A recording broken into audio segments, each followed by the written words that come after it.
चलिए, तो आज का टॉपिक क्या है बेटा, बताएंगे आप लोग को। बोलिए टॉपिक क्या था? फिर से बोलिए। अनुवांशिकता, है ना? बंद करिए टॉपिक किताब को बंद करिए, ऐसे एक ही चीज को ऑन करिए। और वो क्या है? माइंडसेट। अनुवांशिकता पढ़ने से पहले आपको जनन को देखनी होगी। जनन कैसा? अनुवांशिकता से पहले जनन को आपको देखना होगा, जनन समझना होगा, जनन चैप्टर को पहले बारीकी से स्टडी करने होंगे, तब तो अनुवांशिकता क्लियर होगी। हेलो, तो जनन तो क्या करें? पहले जनन को बैठ करवाने हैं, तो बोलिए। तो जनन को यूटिलाइज करवाते हैं। अच्छा चलो ठीक। तो लोग का आवाज नहीं आएगा बाबू, लगा दिए हैं माइक ताकि वीडियो अच्छे से रिकॉर्ड हो, वॉइस, इसलिए सिर्फ सुनो और नोट करते जाओ, नहीं तो बैठो। चलिए, तो अभी जो हम लोग का क्लास स्टार्ट होने वाली है, क्लास 10 का चैप्टर नंबर 8 जीव जनन कैसे करते हैं, ये चैप्टर अभी स्टार्ट होगी और खत्म भी होगी। हेलो, समझ गए? अब देख लिए फ्लो लास्ट क्लास में स्टार्ट भी होगी और क्या होगी, खत्म भी होगी। अभी फिर जो है स्टार्ट भी होगी और क्या होगी। यहाँ गुड न्यूज ये है कि इस चैप्टर से ऑब्जेक्टिव क्वेश्चंस आने वाले। क्या आने वाले बेटा? ऑब्जेक्टिव। तो हमारे पास सारा स्टोरी मेरे डाटा माइंड में रहेगा, तो कहां से पूछेगा क्वेश्चन? पूछना अब मेरे दिमाग में डाटा ही नहीं तो कैसे जवाब? हेलो, फिर हमें रखना पड़ेगा। तो हमें रखना नहीं, हमें क्या करना है? समझना है। डाटा को एक जगह कलेक्ट करना है ना। आई होप आप लोग सब जानते भी होंगे, चैप्टर पढ़ने भी होंगे और क्लियरेंस मिलेगा आप लोग। तो बेटा जनन में सबसे पहला थिंग्स ये है कि जनन कहते किसे हैं? This is the first question. जनन है क्या? जीव जनन की आवश्यकता क्यों पड़ी? क्या जरूरी है जीव जनन का होना? तो ये सब भी बताएंगे। पहले जाने हम लोग कि जनन क्या है, किसे कहते हैं जनन। तो किसी का दिमाग में बेटा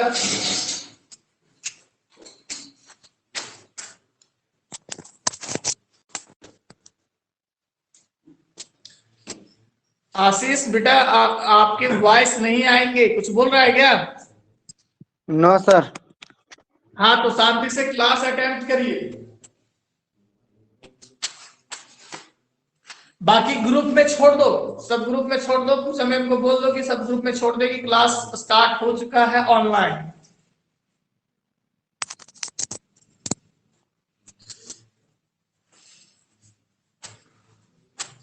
चलिए, जनन किसे कहते हैं? किन्हीं को कोई पता मिला? कोई बता सके, कोई डिफाइन कर सकते हैं? जैसा आता है जैसे भी आता है बोलिए। बोलिए।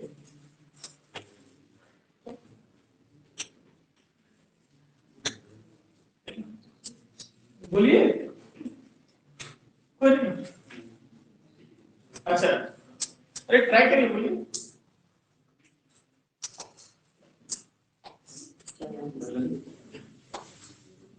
इधर से,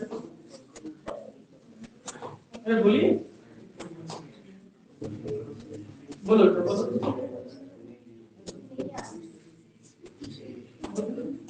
चलिए कोई नहीं, मत बोलिए, सुनिए।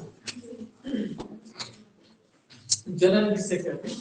जब कोई भी जीवधारी, जब कोई भी अपने जैसा ही, किसके जैसा, अपने जैसा ही संतति या जीव की उत्पत्ति करती है, उसे हम जन्म करते।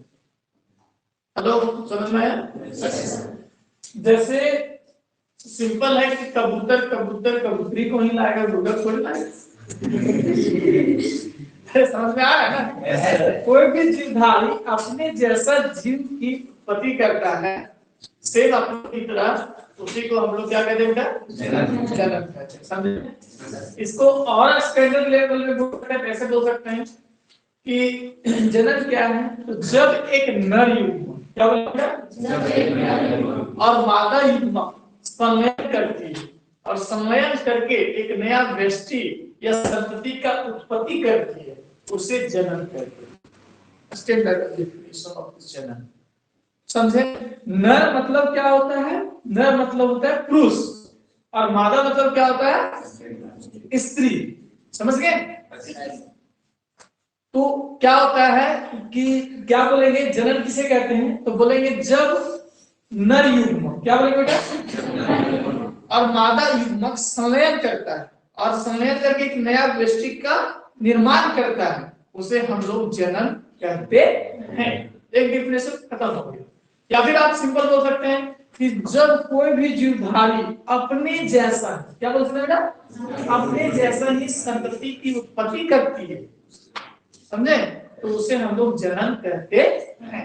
समझ गए? जन्म कोई दिक्कत नहीं। अब समझना है कि जन्म होते कितने प्रकार के, अब उसके कितने प्रकार होते, तो समझा लेते हैं, तो फिर रिटर्न करवा देंगे। जन्म दो प्रकार के होते हैं। कौन कौन से? लैंगिक जनन और आलैंगिक जनन। लैंगिक जनन किसे कहते हैं, आलैंगिक जनन किसे कहते हैं? समझिएगा, लैंगिक जनन और आलैंगिक जनन क्या क्या होते हैं। तो बेटा ये लैंगिक जनन आलैंगिक जनन बता देते हैं, उसके बाद बताएंगे इसका इंपॉर्टेंस क्या है। लैंगिक जनन किसे कहते हैं? तो जनन की वह विधि, क्या बोलेंगे बेटा, जनन की वह विधि जिसमें दोनों का भागीदारी होता है, मतलब नर युग्मक और मादा युग्मक दोनों की भागीदारी। समझ रहे हैं? ऐसे हम लोग लैंगिक जनन कहते हैं। तो बोलेंगे जनन की वैसी विधि जिसमें नर युग्मक और मादा युग्मक दोनों की भागीदारी होती है, उसे हम लैंगिक जनन कहते हैं। और बड़े जीवधारियों में ये होता है। क्लियर है? कोई दिक्कत किसी को? अब अलैंगिक जनन किसे कहते हैं? अलैंगिक जनन किसे कहते हैं? तो पता होगा आप लोग को कि अलैंगिक जनन किसे कहते हैं। तो दोनों में से किसी एक की भागीदारी होती है। जनन की वह विधि जिसमें नर युग्मक या मादा युग्मक दोनों में से किसी का एक भी भागीदारी हो और जनन की प्रक्रिया संपन्न हो, तो उसे हम लोग कहते हैं अलैंगिक जनन। समझ गए? थोड़ा कल्पना कीजिए कि जनन की आवश्यकता क्यों?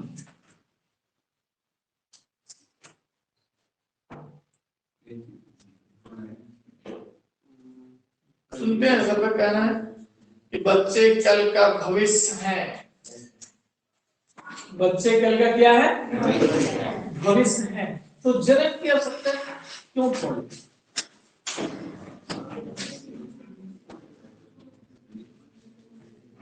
जनन की आवश्यकता इसलिए पड़ी ताकि इंसान या जो भी जीव है अपनी भागीदारी बता सके कि हम इस दुनिया में हैं।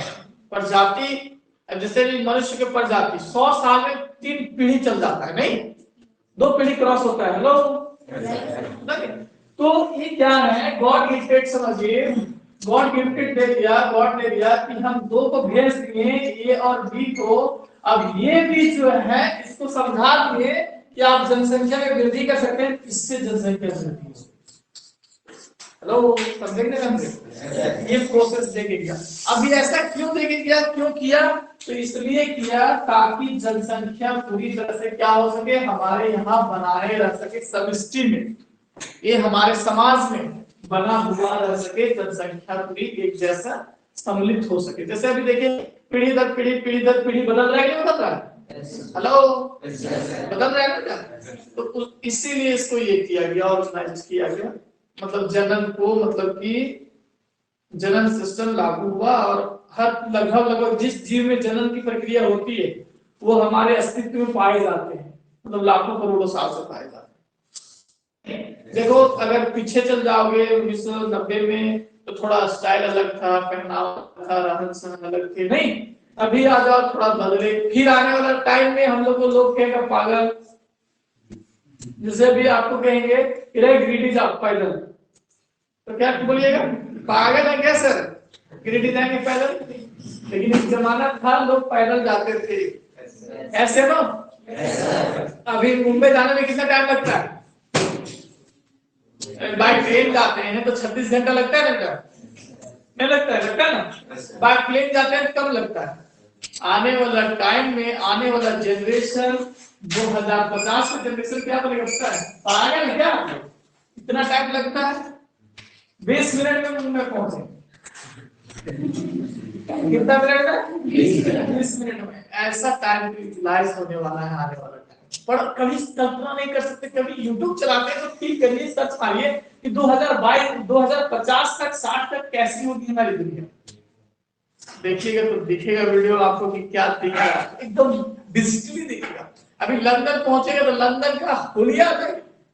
इंडियंस लोग कहां रहना पसंद करते हैं? लंदन में। क्यों? विकसित एरिया है, विकसित मतलब समझ रहे हैं, पूरा एकदम लगता है कि हाँ है कहीं लंदन, इटली वगैरह वगैरह। तो टाइम अपग्रेड हो रहा है, सिस्टम बदल रहे हैं, मनुष्य का सोच बदल रहा है, तो उन चीजों को बदलाव ला रहे हैं। मतलब वो समझ में आ रहा है, तो प्रजातियां बदल रही है बेटा। चलिए, तो क्यों है, तो जनन क्यों आवश्यक है? तो जनन इसलिए आवश्यक है ताकि हमारे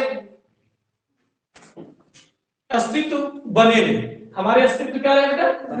इसका नहीं कहते तुम्हारा अस्तित्व मिटा देंगे। तुम्हारा अस्तित्व क्या है? अस्तित्व मतलब समझे, तुम है ही नहीं, मतलब तेरा कुछ है ही नहीं। तो अस्तित्व जैसे जिसका बेटा वगैरह नहीं होता है, जिसका नहीं हो पाता है बेटा बेटी, तो उसको कहते हैं कि तेरा क्या है, तेरा क्या है, कुछ नहीं है, सब तेरा खत्म हो जाने वाला है कि नहीं? अरे यस या नो? तो उसके अस्तित्व को बनाए रखने के लिए आज हम लोग के प्रति मम्मी पापा इतना पैसा खर्च क्यों करते हैं? अपने अस्तित्व को बनाए रखने हैं ताकि ये जाके आगे डेवलप करे और बेहतर कर पाए। हेलो, इसलिए जनन बहुत आवश्यक है, समझे? अब बेटा जनन में रोल डीएनए का क्या है? डीएनए नाम सुना आप लोग? थोड़ा बतला डीएनए। डीएनए क्या है?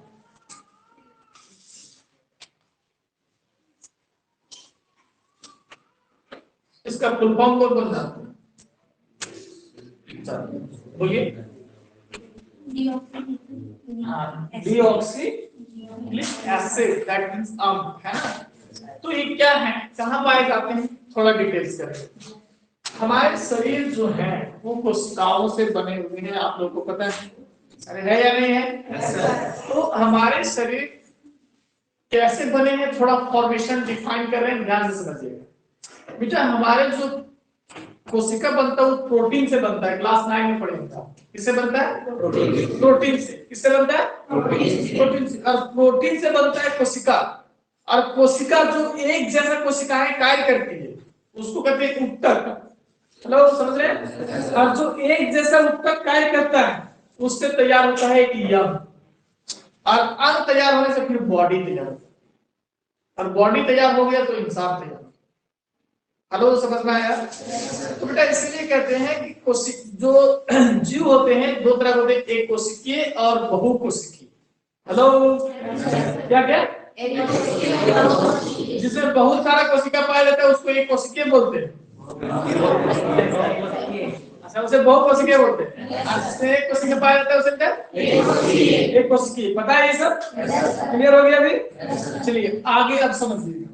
तो डीएनए क्या होता है ना, कि कोई भी जीवधारी उसका कोशिका कोशिका होता है किसी भी चीज में, एक कोशिकाएं होती क्या, बहुत सारी कोशिकाएं होती जैसे अभी हम लोग में बहुत सारी कोशिकाएं, ऐसे बात नहीं कितनी कोशिकाएं मर गई। हेलो समझ रहे ना, कोशिकाएं होती है। कोशिका क्या होता है बेटा समझिएगा कि किसी भी कोशिका के केंद्रक में पाया जाता है डीएनए। कहाँ पाया जाता है, केंद्रक में पाया जाता है डीएनए। और आप लोगों को पता होगा कि डीएनए जो है वो क्या होता है, हस्तांतरित होता है। क्या होता है बेटा, हस्तांतरित, मतलब एक जीव से दूसरे जीव में जाता है। क्या जाता है, डीएनए। तो अनुवांशिकता चैप्टर में यही डिटेल पढ़ना है। हेलो समझ रहे हैं। तो क्या होता है कि जब एक नर और एक मादा का जब मिलन होता है तो इसका डीएनए का होता है मिलन। किसका होता है बेटा, डीएनए। किस तरह से होता है, तो जब दोनों, आपको बताएंगे अगला चैप्टर में कि 22 जोड़े गुणसूत्र पाए जाते हैं मानव में। कितना पाए जाते हैं, 22 जोड़े गुणसूत्र पाए जाते हैं। इसमें 22, इसका 23 और इसका 23 दोनों मिला के 46 गुणसूत्र होते हैं। समझे, इसके बारे में डिस्कस करेंगे। फिलहाल समझिए यहाँ ये कि डीएनए जो है, डीएनए की प्रकृति क्या होती है थोड़ा समझिएगा। तो ये जो डीएनए देख रहे हैं इसका दोनों का, ये है मतलब समझिए पिता और ये है माता, ठीक है। अब ये दोनों का डीएनए जो है बेटा, ये देखिए दोनों का डीएनए जो है किसी नए संतति में 90% जाता है। कितना परसेंट जाता है, 90% जाता है। सेम देखते होंगे, इसीलिए बोलते भी हैं आप लोग, अरे वो ऐसा हंसता है जैसे उसको बाप हंसता है, बिल्कुल उसकी मम्मी की तरह उसका लक्षण। ऐसे तो बोलते हैं। तो इसमें क्या कारण होता है कि 90% गुण उसका हस्तांतरित होता है और 10% गुण जो है वो नहीं मिलता है। और वही नहीं मिलने की वजह से हमारे रात के शकल अलग अलग। हेलो, अगर शकल भी मिल जाता तो चूज करना मुश्किल होता है कि नहीं होता है। बनाने वाला भी क्या बनाया है, मतलब बनाने वाला भी क्या बनाया है, भगवान बनाया है या कौन बनाया है, इस सृष्टि को समझ से परे, मतलब कितनी यूनिक है। जिसको कहते हैं बेटा विभिन्नता का महत्व।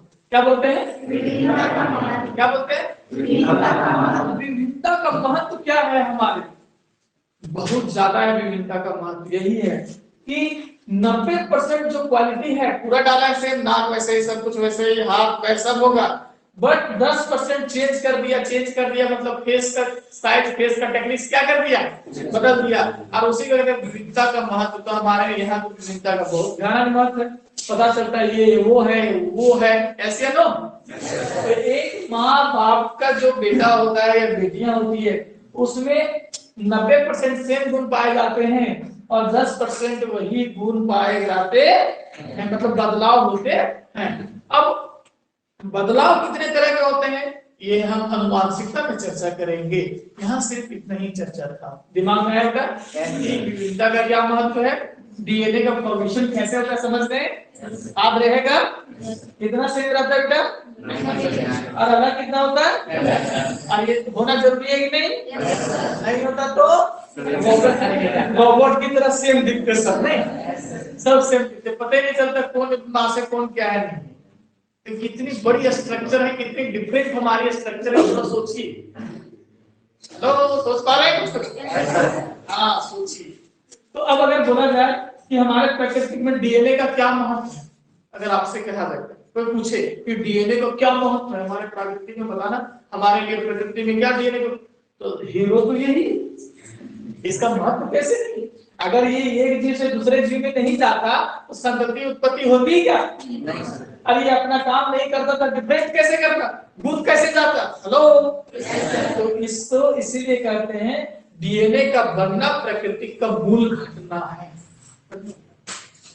डीएनए का प्रकृति में बनना एक क्या है, मूल घटना। पढ़े हैं कि नहीं, क्यों है समझ गए, क्योंकि ये बनेगा ही नहीं डीएनए तो जनसंख्या कैसे आगे क्लियरेंस करेगी, ये हस्तांतरण गुण जाएगा ही नहीं। अब रहेगा मतलब कि मनुष्य का बच्चा दिमाग रहेगा बिल्ली का।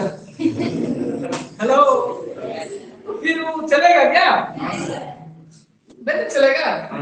दिमाग मनुष्य ही चाहिए ना फॉर्मेशन। तो क्या इसका रोल है या नहीं है ना? गुण को भी ट्रांसफर करता है, हर तरह का गुण को विकसित करता है। तो बेटा डीएनए की प्रकृति का बनना, ये सारे इंपॉर्टेंट है। रहेगा दिमाग में कुछ कुछ। तो डीएनए का प्रकृति का बनना, सबसे पहले क्या महत्व है? सॉरी, डीएनए की प्रकृति का बनना मूल धारणा है। अगला क्या है? डीएनए की प्रकृति, डीएनए बनने से क्या होता है कि नए जीवधारी में नए नए गुण विकसित होते हैं, जिसके उसके सोचने समझने की क्षमता में विकसित होती है। देखते नहीं, एक माँ बाप का बेटा बेटी तेज होती है। हेलो, पता क्या होता है? हाँ, तो ये डीएनए फॉर्मेशन की वजह से होता है। तो बेटा इसको कहते हैं विभिन्नता का महत्व। क्या कहते हैं इसे? क्या कहते हैं इसे? रहेगा दिमाग में? पक्का रहेगा? चलिए, अच्छी बात है, यहाँ तक रहेगा। तो अभी अभी हम लोग डिस्कस किया जन्म किसे कहते हैं, जन्म कितने प्रकार के होते हैं, विभिन्नता का महत्व भी पढ़े। कोई दिक्कत? डीएनए का हमारी प्रकृति में बनना का मूल घटना क्या है, ये भी समझे। समझे क्या? समझे? बुक लाए गलती से को क्या? बाकी अब लिखिए कॉपी में, लिखते चले जाइए ताकि आपको काम दे, है ना? चलिए हेडिंग जन्म, हेडिंग दीजिए जनन, और जल्दी जल्दी लिखिएगा। जनन हेडिंग दीजिएगा, जनन, और जल्दी जल्दी से लिखिए। आप हेडिंग दिए जनन, लिखिए।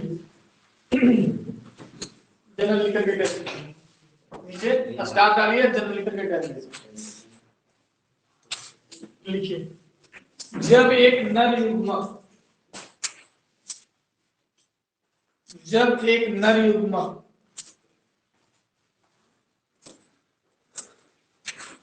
और मादा युग्मक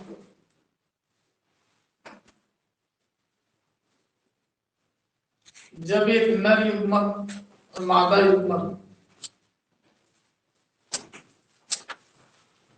संलयन करके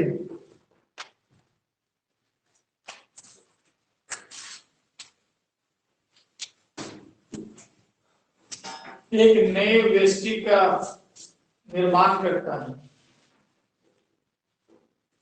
व्यष्टि मतलब बेटा जीव, हाँ, निर्माण करता है, उसे जनन कहते हैं।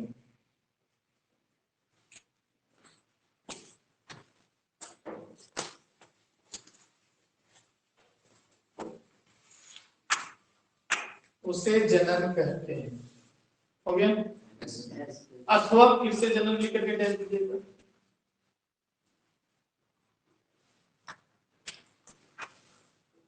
अथवा जनन लिख करके डाल दिए। जब कोई जीवधारी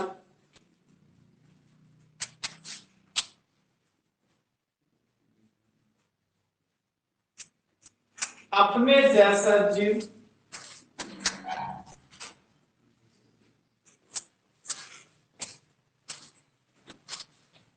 की उत्पत्ति करता है,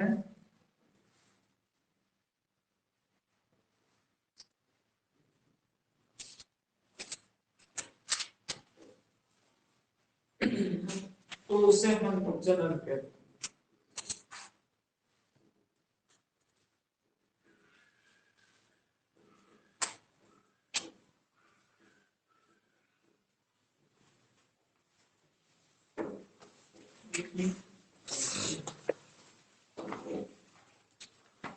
आगे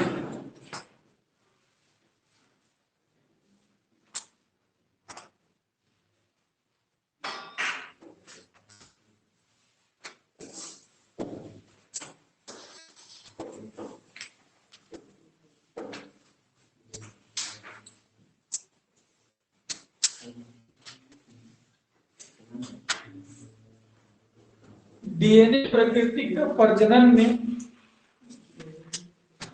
डीएनए प्रकृति का प्रजनन में, हाँ अगला स्टार डीएनए, डीएनए प्रकृति का प्रजनन में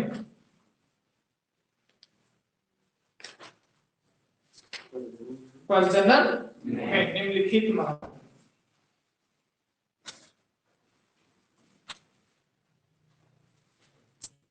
निम्नलिखित महत्व है। लिखे? Yes sir. एक पहला डीएनए का बनना एक मूल घटना है।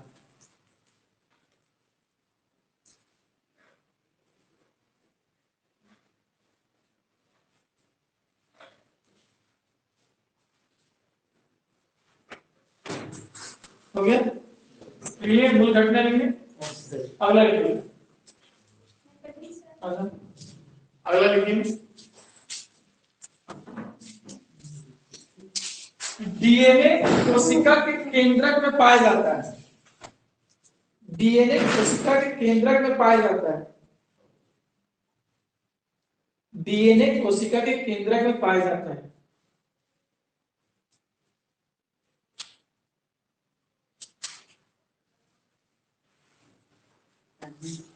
तथा यह जीन्स का निर्माण करता है। जीन्स का निर्माण करता है। जीन्स का निर्माण करता है मतलब डीएनए के एक भाग को जीन कहते हैं, समझे? और बहुत सारे जीन को क्या बोलते हैं? जीन।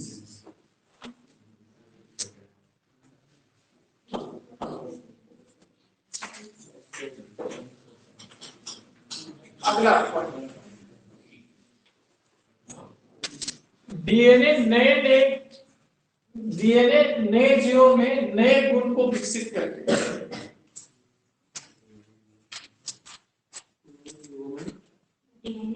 डीएनए नए जीवों में नए गुण को विकसित करते हैं।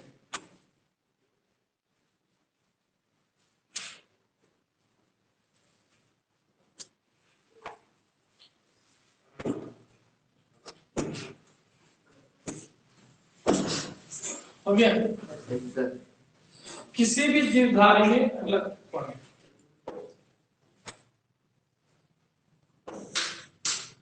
किसी भी जीवधारी में लिखे पैतृक गुणों को पैतृक गुणों को एक जीव से एक पीढ़ी से दूसरे पीढ़ी में हस्तांतरित करता है।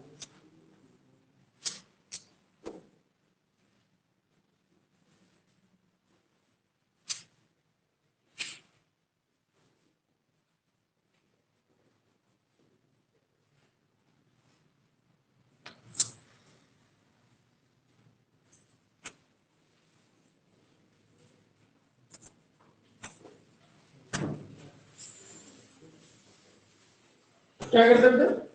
हस्तांतरित करता है। हस्तांतरित को तो समझे मतलब भेजता है, समझ गए? तो डीएनए का महत्व देख लीजिए, समझ में आ गया होगा। देख लीजिए, समझ में आया? पढ़ने देखिए, समझ में आ रहा है? एक दो कम से कम आप रहेगा ना? हेलो, रहेगा नहीं रहेगा? अगला क्वेश्चन, डीएनए की प्राकृतिक बनना, डीएनए की प्राकृतिक बनाना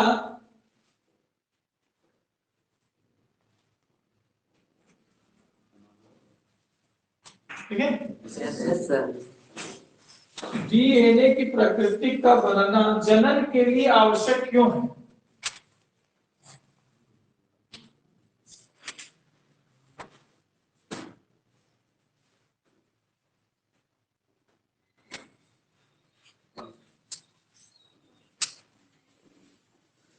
इस एक स्लाइड में क्यों आवश्यक है ना? लिखिए, जीवधारियों में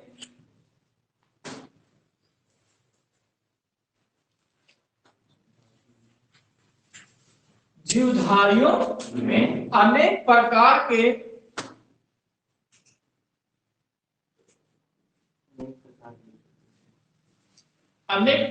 के रासायनिक क्रियाएं होती है।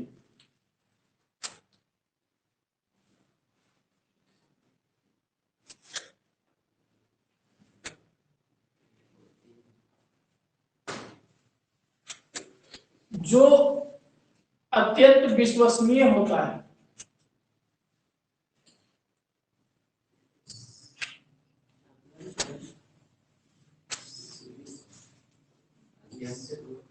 अत्यंत विश्वसनीय होता है।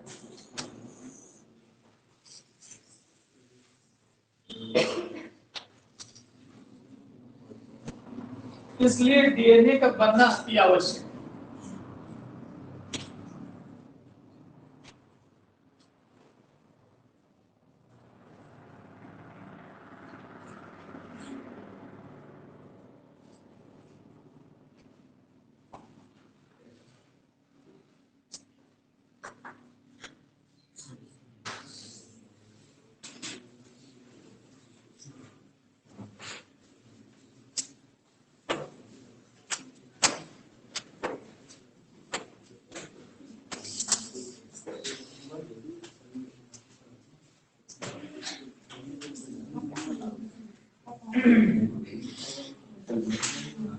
अगला क्वेश्चन लिखो, अगला क्वेश्चन लिखो, ये खाली पढ़ पढ़ के छोड़िएगा, है ना। जनन किसी स्पीसीज की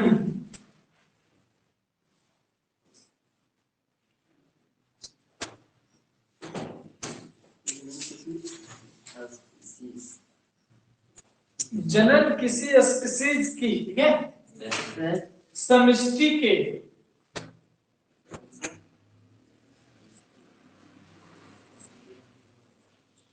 जनन किसी स्पीसीज की समष्टि के अस्तित्व को अस्थायित्व को जनन किसी स्पीसीज की समष्टि के अस्थायित्व को क्या पढ़ेंगे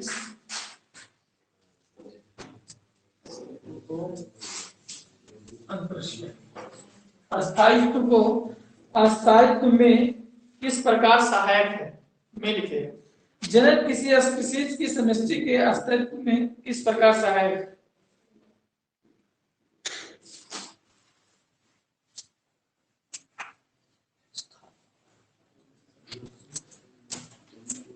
मतलब किस प्रकार हम कह सकते हैं कि जनन जो होती है हमारे समष्टि में, तो हमारे यहाँ जो हमारे, तो इसको बनाए रखने के लिए क्या महत्वपूर्ण भूमिका निभाता है, तो क्या निभाता है महत्वपूर्ण भूमिका, विभिन्नताएं। क्या निभाता है बेटा, विभिन्नताएं नहीं निभाता है। विभिन्नताएं नहीं होगा तो डिफरेंस पता चलेगा, और नहीं पता चलेगा तो फिर कहानी खत्म हो जाएगा, कहां से इंसान सर्वाइव कर पाएगा, समझे। तो चलिए इसका आंसर लिखिए। जनन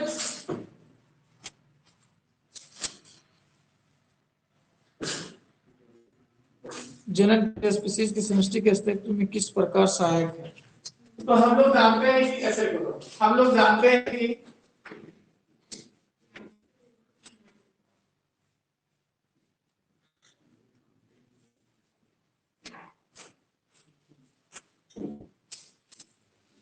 हम लोग क्या करते हैं, जानते हैं कि मानव मानव बोलते हैं,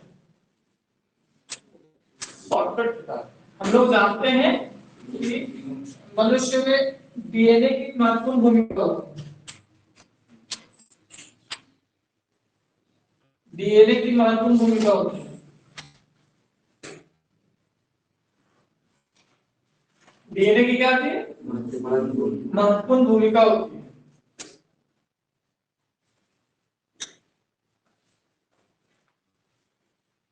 और जब दो जीवधारियों से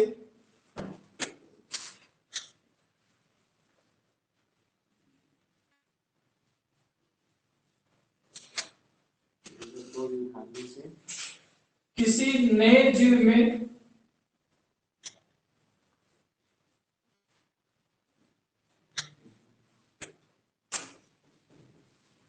पैतृक गुण हस्तांतरित होते हैं,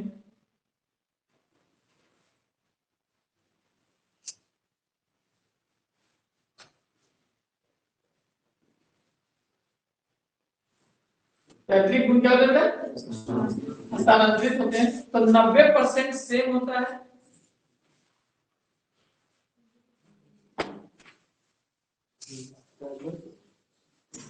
90% सेम होता है और 10% अलग होते हैं।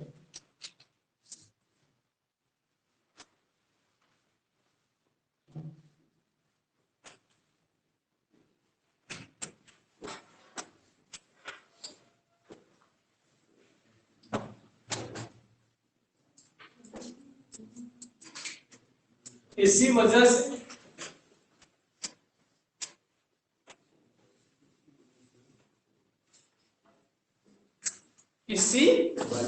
वजह से कोई भी स्पीसीज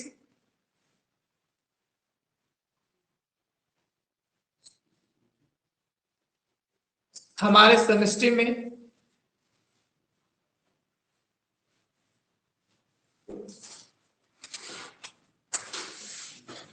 अस्तित्व को बनाए रखते हैं, अस्तित्व को बनाए रखते हैं।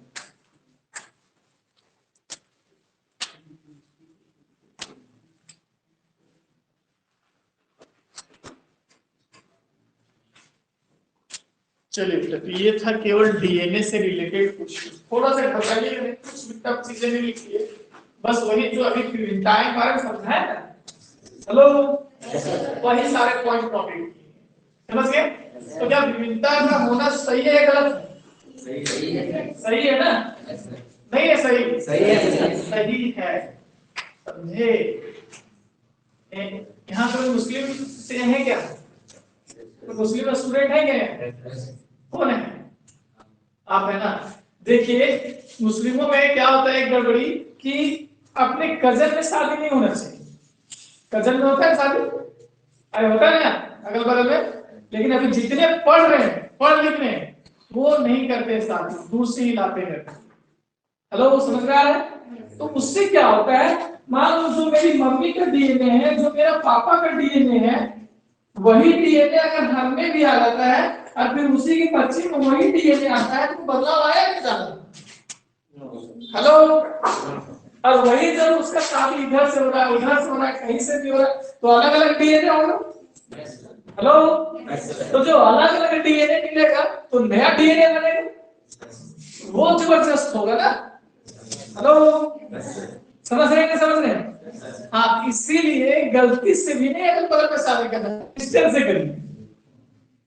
हमारे जितने भी स्टूडेंट हैं सबको यही सिखाते हैं, समझेंगे? समझे? बहुत सारे स्टूडेंट हैं जहां हमारे सिर्फ मुस्लिम स्टूडेंट ही तो ऐसे ही गाइड करते हैं कि वहां से तुम डिस्ट्रैक्ट हो। वैसे अभी एजुकेट हो गया है सब, और एजुकेशन के वजह से लोग समझ रहे हैं चीजों को। हेलो, समझ रहे हैं ना?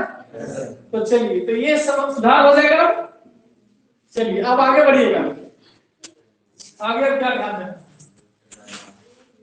ये रिलेटेड कंप्लीट हो गया। अब लैंगिक जनन लिख करके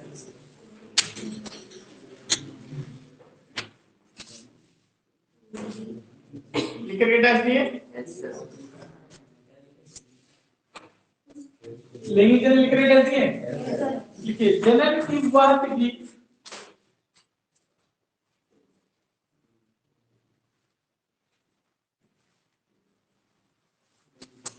जिसमें एक नर युग्मक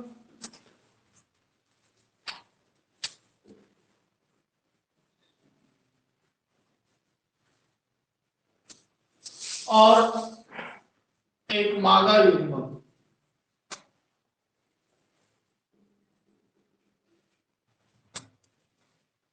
दोनों की बराबर की भागीदारी होती है।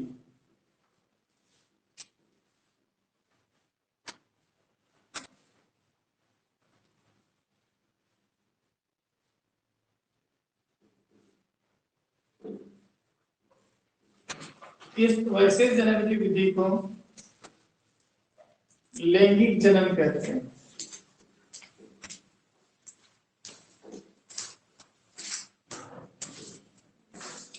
लैंगिक जनन कहते हैं। जैसे मनुष्यों में जनन,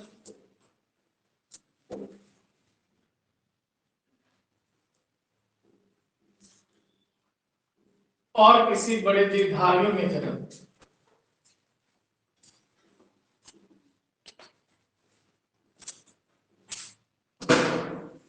और किसी बड़े जीवधारियों में जन्म।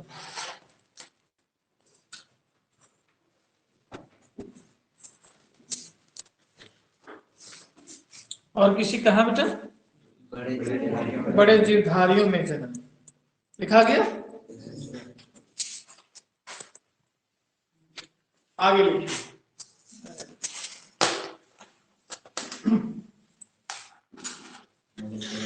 बड़े जीवधारियों में जनन। यहाँ तक क्लियर है बेटा? यहाँ तक लिखे आप लोग? अब आगे लिखिए अलैंगिक जनन।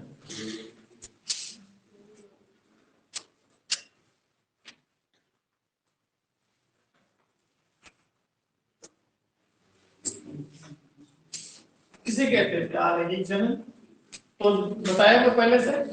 लिखिए जनन की वह विधि जिसमें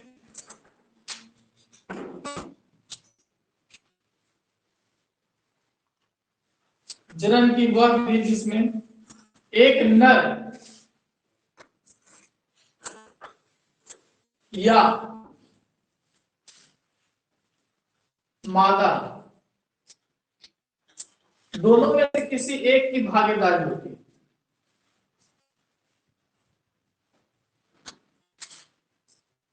दोनों में से किसी एक की भागीदारी होती है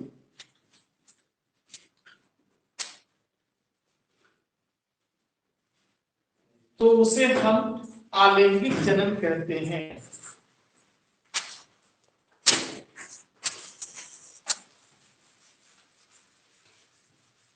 तो उसे हम क्या कहते हैं बेटा? अलैंगिक जनन कहते हैं। समझिएगा बेटा थोड़ा। अलैंगिक जनन का उदाहरण दैट मींस एग्जांपल, ठीक है? अमीबा सुने ना आप? अमीबा पानी में पाया जाता है। कहाँ पाया जाता है? पानी में। और अमीबा एक कोशिकीय जीव होता है, पता होगा आपको? अमीबा कैसे जनित करता है देखिए कि एक अमीबा है ऐसे जीव है, अब ये किसी भी आकार में यही चीज टूट जाता है। ये चीज क्या होता है? टूट जाता है। जैसे ये है, अब यहाँ टूट के ऐसे बन गया, तो ये बन गया अमीबा का। इसी शरीर से टूट करके बनता है, समझ गए? ऐसे अमीबा का निर्माण है। एक और देखिए होंगे हाइड्रा। क्या हाइड्रा? ये ऐसे बढ़ता है हल्का, फिर ये क्या होता है? धीरे धीरे बड़ा होता है, बड़ा हो गया फिर क्या होता है? ये टूट के अलग हो जाता है, ये अलग हो जाता है, समझे? तो इस तरह से हाइड्रा का निर्माण होता है। हेलो, कुछ समझ में आ रहा है? तो ये टूट के निकल जाता है, समझे? तो ये अमीबा का जन्म दिखाएं उदाहरण में, ये हाइड्रा का कैसे टूट रहा है। इस भाग को मुकुल कहते हैं। क्या कहते हैं? मुकुल। समझ रहे हैं? दोनों फिगर छाप दीजिए। उदाहरण लिखिए अमीबा, अब लिख दीजिए हाइड्रा।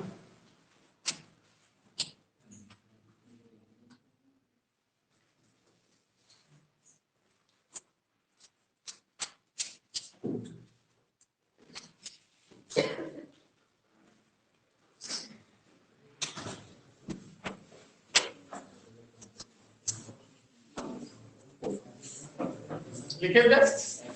लिखा गया? सब समझ लग रहा? अमीबा और ये क्या हो गया? हाइड्रा। चलिए अब आगे देखिए। लैंगिक जनन लिखे हम लोग, और क्या लिखे? अलैंगिक जनन। किस जनन को आप बेहतर कहेंगे? लैंगिक जनन को कि अलैंगिक जनन? किसको कहिएगा? लैंगिक जनन को क्यों कहिएगा, अलैंगिक जनन को क्यों नहीं कहिएगा? अरे बोलिए।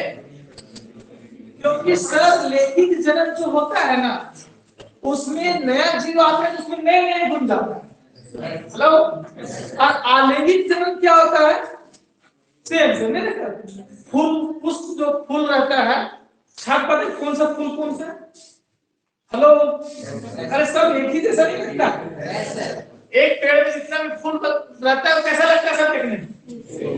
अगर तोड़ के दिखा रहे तो अलग देख पाइएगा, लेकिन इंसान में मनुष्य में देखा तो अलग है। तो कौन सा जन्म अच्छा है? क्यों है समझे? क्योंकि नए गुण आता है ना। क्वेश्चन करके आंसर लिख ले। चलिए लिखिए। अलैंगिक जनन की अपेक्षा, अलैंगिक जनन की अपेक्षा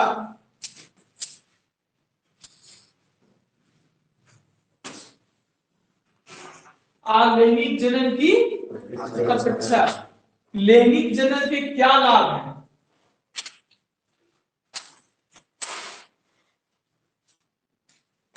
लैंगिक जनन के क्या लाभ हैं?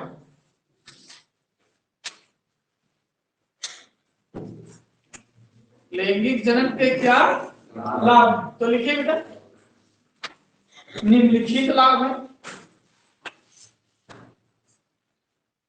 निम्नलिखित लाभ है।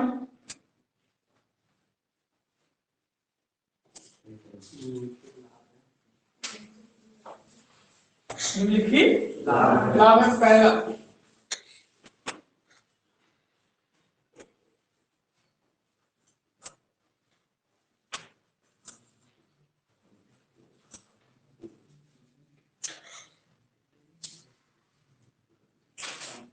हेलो,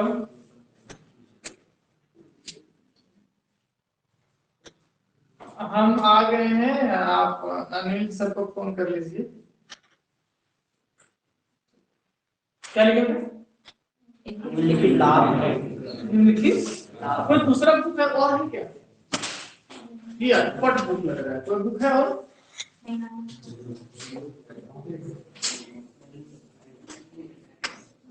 नहीं है, पट लिख निम्नलिखित लाभ है, लिखे बेटा? चलो लिखो लिखो।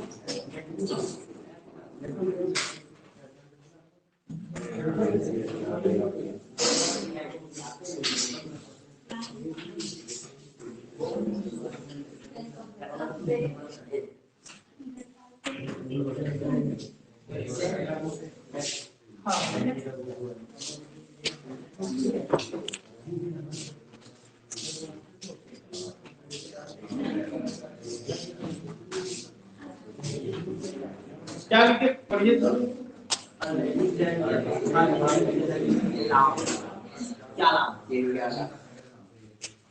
क्या लाभ है ना, लिखिए निम्नलिखित लाभ लिखे ना, लिखिए लैंगिक जनन में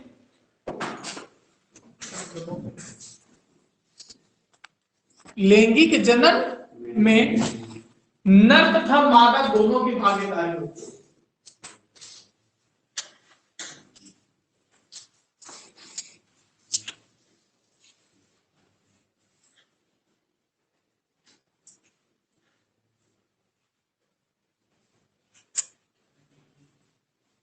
अगला प्रश्न,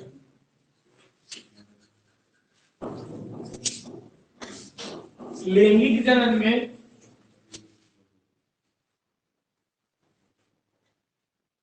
निषेचन की प्रक्रिया होती है।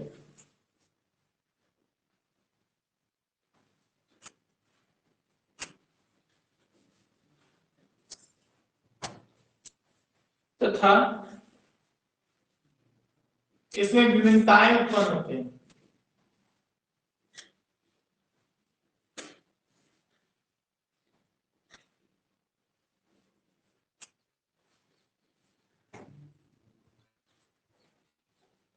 अगला प्रश्न,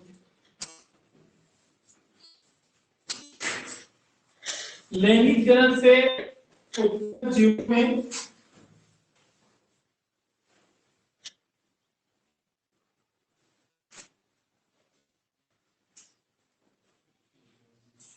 लैंगिक जनन से उत्पन्न जीवों में नए नए गुण पाए जाते हैं, नए नए गुण उत्पन्न होते हैं।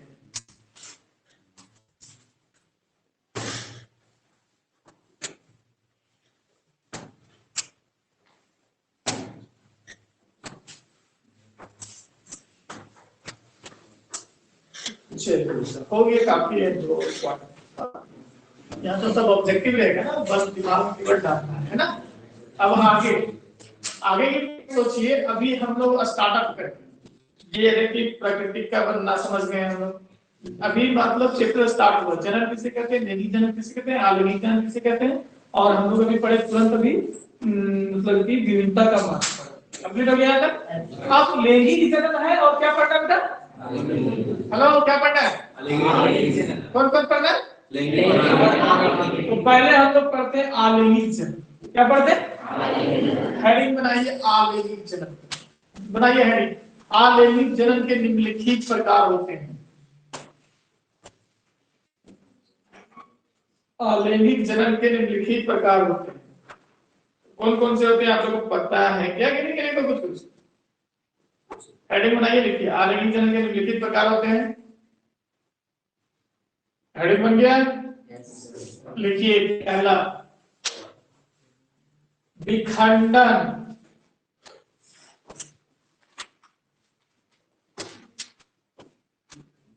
पहला लिखिए विखंडन, दूसरा लिखिए क्या, खंडन।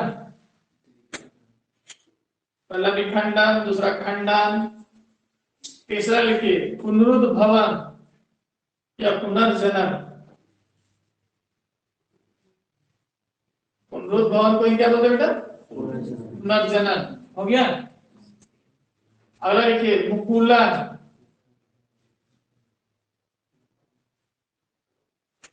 अगला लिखिए कायिक प्रबंधन,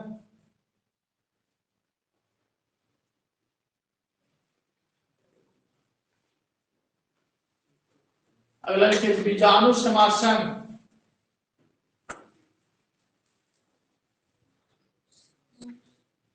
बीजाणु समासन कितना हुआ, 6 हो गया ना बेटा। 6 प्रकार का होता है।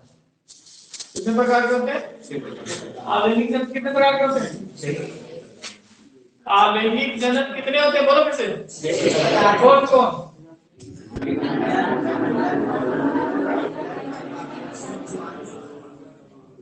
समझ गए।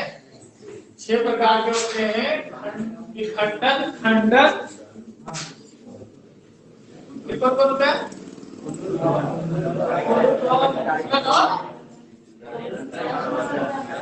तो एक एक करके समझते जाएंगे बेटा, लिखते चले जाएंगे। चलिए लिख करके टाइप कीजिए क्या विखंडन क्या है।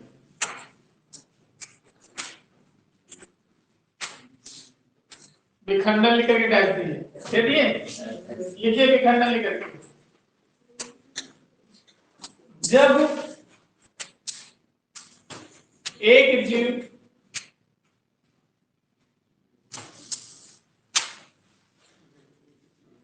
टूट करके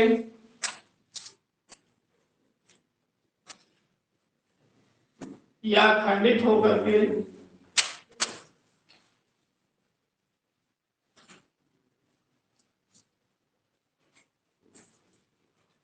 दो या दो से अधिक जीवों का निर्माण करता है,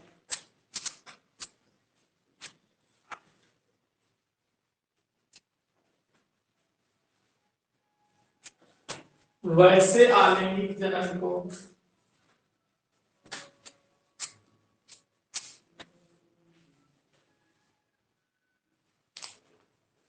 विखंडन कहते हैं।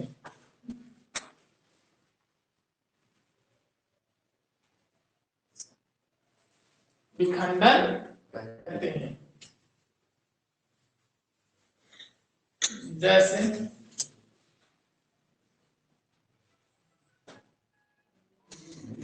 अमीबा,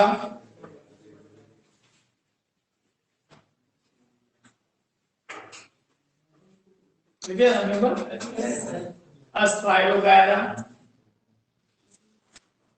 नहीं स्पाइरोगायरा नहीं होगा, प्लेज्मोडियम होगा, अमीबा प्लेज्मोडियम।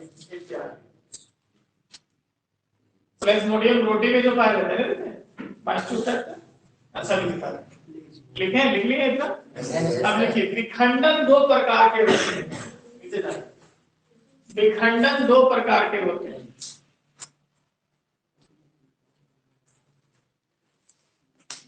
विखंडन दो प्रकार के होते हैं, लिखे विखंडन दो प्रकार के होते हैं। पहला द्विखंडन, द्विखंडन लिखे, और अगला लिखिए बहुखंडन।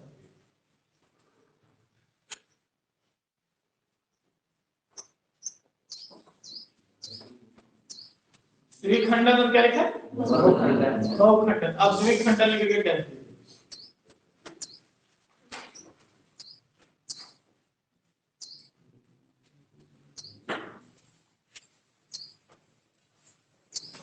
द्विखंडन लिख के क्या दिए, लिखिए विखंडन की वह विधि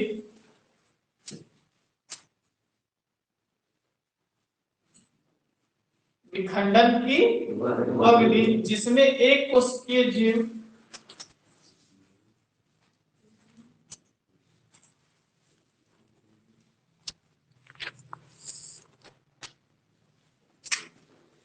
दो खंडों में बट जाती है।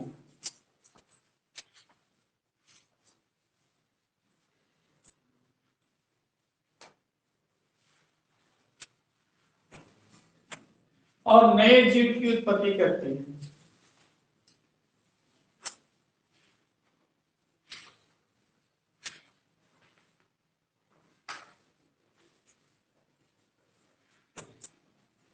उसे द्विखंडन कहते हैं।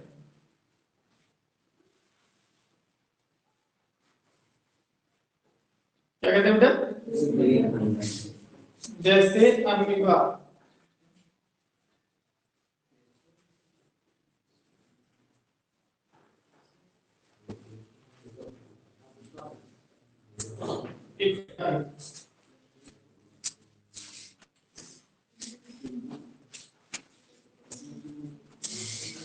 अगला बेटा बहुखंडन लिख करके चलते हैं।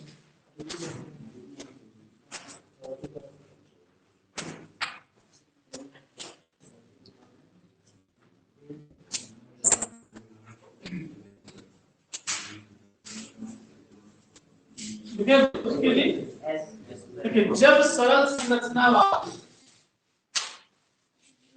एक मिनट नहीं,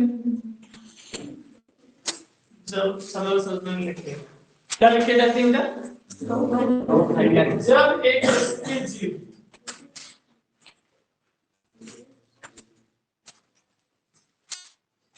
जब एक कोशिकीय जीव टूट करके दो या दो से अधिक खंडों में बट जाता है,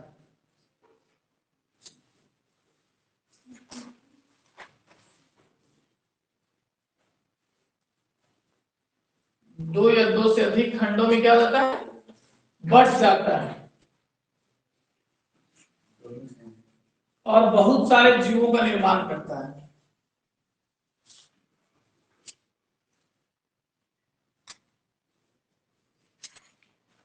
तो उसे हम लोग क्या कहते हैं बेटा? बहुखंडन कहते हैं।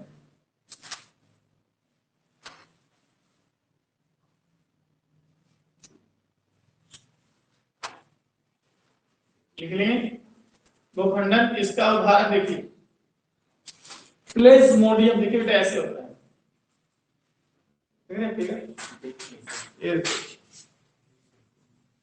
आप लोग ठीक है, प्लेज्मोडियम। उदाहरण क्या लिखेंगे बेटा? प्लेज्मोडियम हो गया।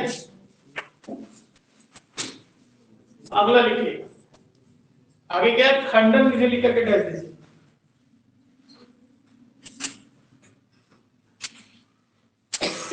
अगला क्या है? खंडन किसे लिख करके डाल दीजिए। ये लिखिए आलैंगिक जनन की वह विधि, आलैंगिक जनन की वह विधि या लैंगिक जनन की वह विधि जिसमें सरल संरचना वाले बहुकोशिकीय जीव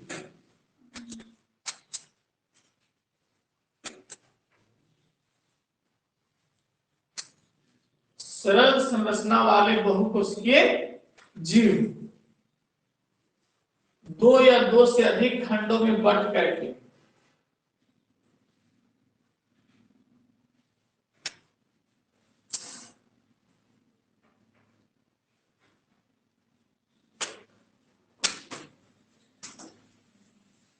नए जीवों का निर्माण करता है।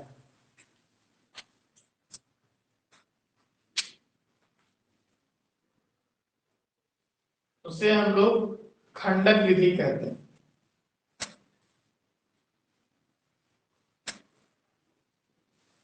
जैसे उदाहरण हो जाएगा बेटा स्पाइरोगैरा,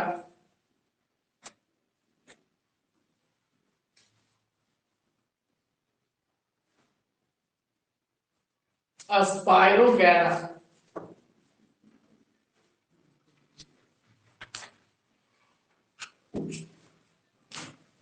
अगला पुनर्जनन या पुनरुद्भवन लिखेंगे।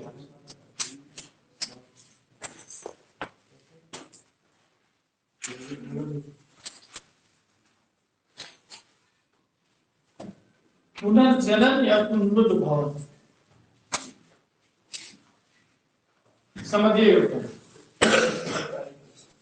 आगे अभी लिखने समझ में आ गया ना इसका एक थोड़ा वो भी समझ लो।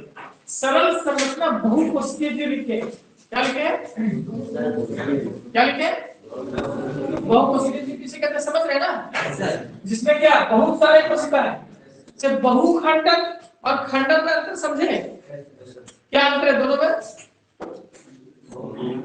दोनों में अंतर यही समझना है कि बहुखंड में एक कोशिकीय जीव और खंडक में हाँ समझे नहीं समझे बहुत उसमें क्या है सरस बात है तो ये पॉइंट ध्यान रखिएगा बेटा रहेगा ध्यान चलिए देखिए अच्छी बात अब पुनरुद्भवन किसे कहते हैं समझिएगा तो पुनरुद्भवन क्या है ध्यान से समझिएगा जैसे ये हमारा शरीर अगर ये हाथ काट दे और इससे भी नया जीव बन जाए तो उसको पुनरुद्भवन कहते हैं तो इससे नया जीव बनेगा क्या नहीं बनेगा ना तो नहीं बनेगा जी ये हमारा कायिक भाग कहलाएगा क्या कहलाएगा कायिक भाग हमारा शरीर का जो भाग है वो पार्ट को कायिक भाग कहते हैं क्या कहते हैं कायिक भाग तो वैसे जीवधारी जिसके कायिक भाग मतलब जो टूट जाता है और उससे नए जीव की उत्पत्ति होती है दैट इज कॉल्ड पुनरुद्भवन समझे हेलो उसको समझ में आया चलिए लिख करके दे दीजिए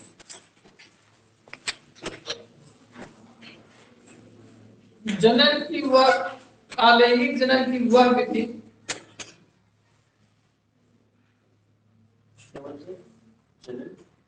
अलैंगिक जनन की वह विधि जिसमें एक जीव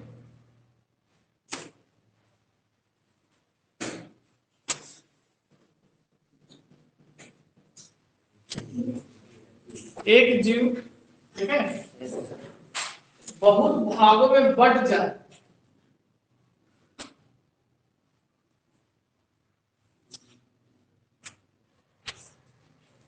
या उसे काट दिया जाए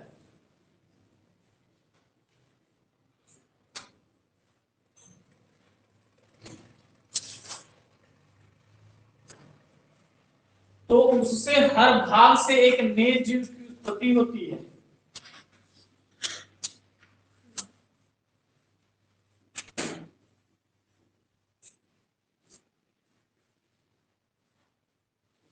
नए जीव की उत्पत्ति होती है तो इस जनन की विधि को क्या कहते हैं बेटा पुनरुद्भवन कहते हैं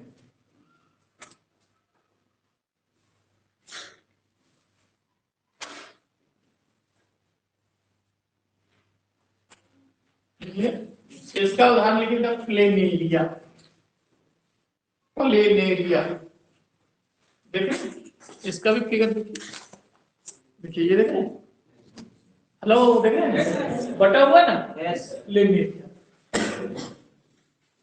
ये देखो टेप डब प्लेनेरिया है ना देख रहे समझ में आ रहा है ना सर आगे आगे क्या है मुकुलन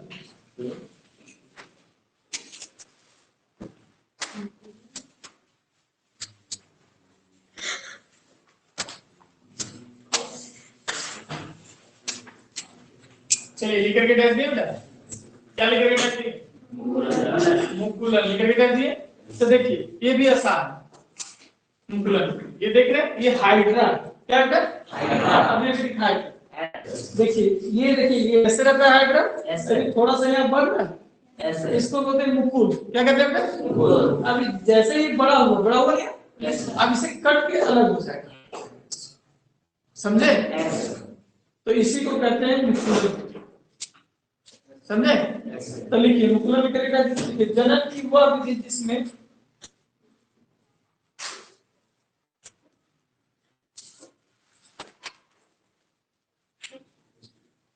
जनन की वह विधि जिसमें उसका मुकुल या उभार उसका मुकुल या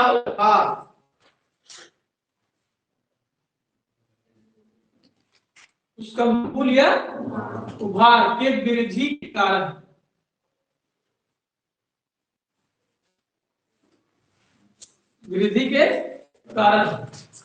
जीवों की उत्पत्ति होती है।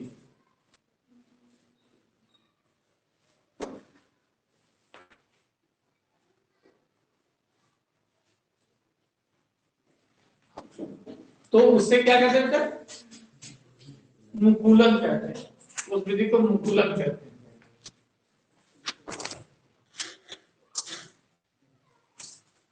लिखिए, जैसे क्या लिखिएगा? हाइड्रा।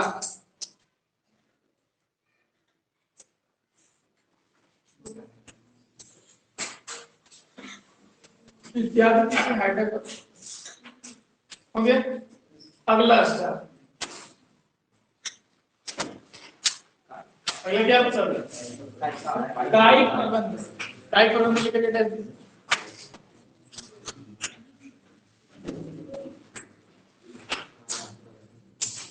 तो कायिक प्रबंधन तो आराम से समझेंगे, यही तो आपको प्रैक्टिकल देखिए।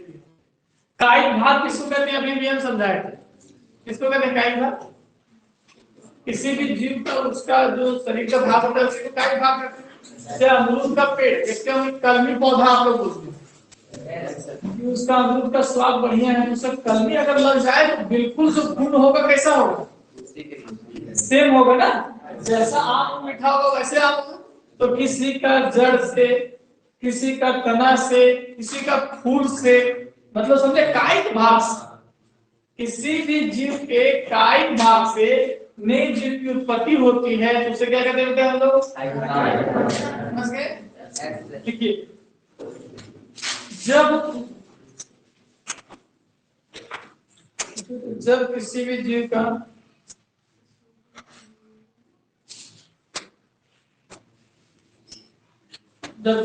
का कायिक भाग से, कायिक भाग से ब्रैकेट में डाल दीजिए, तना, फूल, जड़,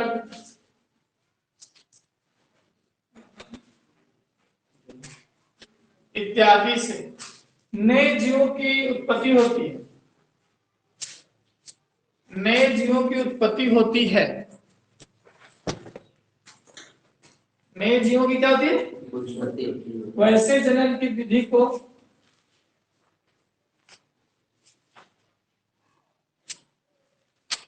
क्या कहते हैं? अरे बोलिए। कायिक प्रबंधन कहते हैं।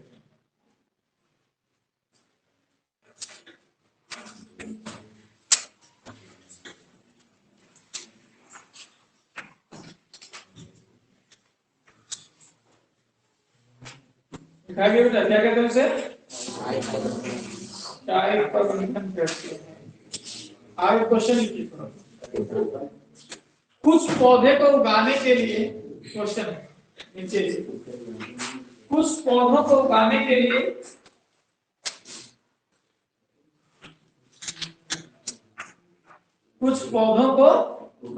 उगाने के लिए कायिक प्रबंधन का उपयोग क्यों किया जाता है?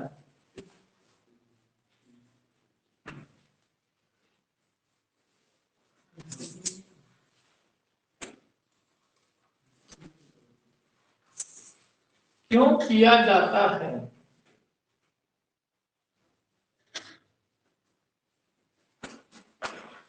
तो लिखिए निम्नलिखित कारण।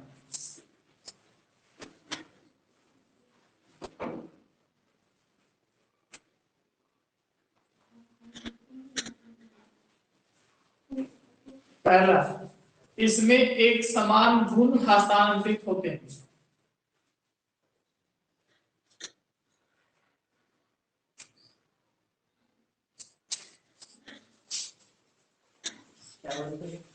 इसमें एक समान गुण हस्तांतरित होते हैं, मतलब समझे ना? वो फल मीठा है तो वो भी कैसा रहेगा? मीठा ही, जैसा है वैसा रहेगा। इस प्रकार के पौधे में पुष्प तथा फल जल्दी आते हैं।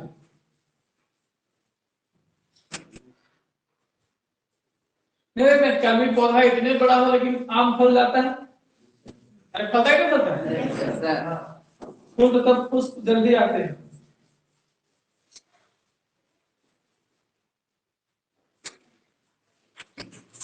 हो गया।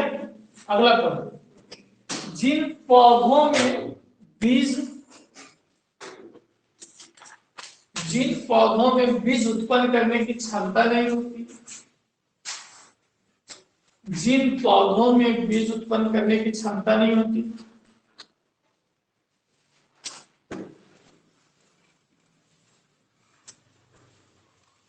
उन्हें इसी विधि द्वारा लगाया जाता है।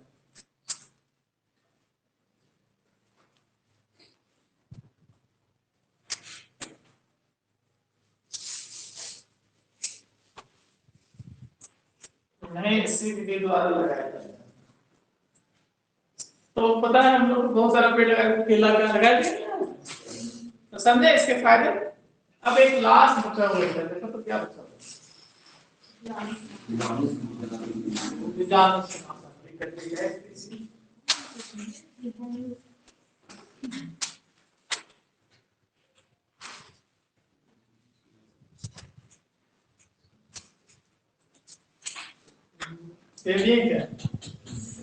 लिख कर दिए, क्या लिख करके कर दिए, लेकिन जनन की वह विधि, आलैंगिक जनन की वह विधि,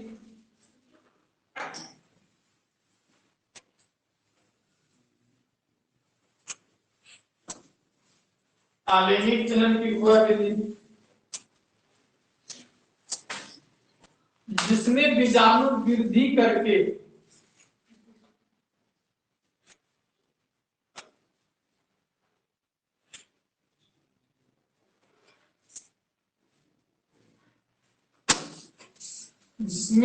बीजाणु क्या कहते हैं, वृद्धि करके नए जीवों की उत्पत्ति करता है।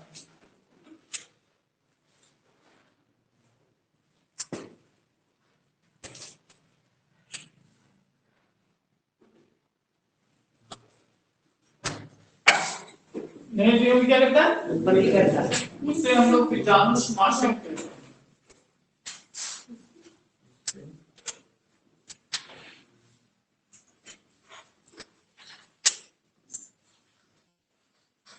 है ना, और इसका उदाहरण लिखिए राइजोपस। ये देखिए ऐसे होता है, देख रहे हैं, ये देखो राइजोपस, क्या लिखे, राइजोपस। इस तरह से अभी अभी लोगों ने क्या पढ़ा, क्या इसके बारे में, इसके बारे में पूरा बाकी क्या, अरे परेशान नहीं हो रहे हैं, हर दिन में थोड़ा सा लंबा जाएगा, देखो जब नॉलेज में जाएगा ऐसा जब तो नहीं लग रहा कुछ, आगे बढ़े, नहीं आगे बढ़े, आगे बढ़िए, बताइए क्या बताइए, बहुत खत्म हो जाएगा। 3 टॉपिक बचा हुआ है, 3 टॉपिक क्या है, उसमें जनन, पुष्पों में, फिर एक नर और एक मादा, समझे, कितना टॉपिक बचा हुआ, 3 टॉपिक, 3 टॉपिक से पढ़ सकते हो आप, good, that's the greatest step. चलिए तो बेटा हेडिंग बनाइए आप, नेक्स्ट हेडिंग,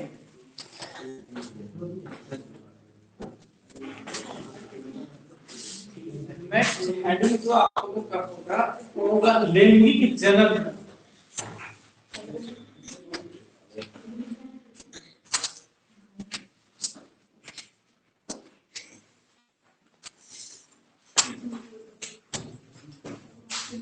लैंगिक जनन का हेडिंग बन गया, तो लिखिए पहला लैंगिक जनन में सबसे पहला पढ़िएगा पुष्पों में लैंगिक जनन पहले,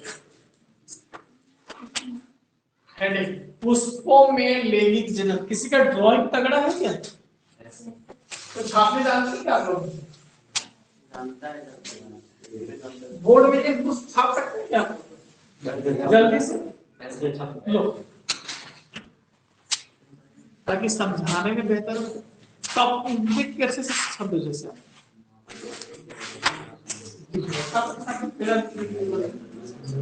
बड़ा था।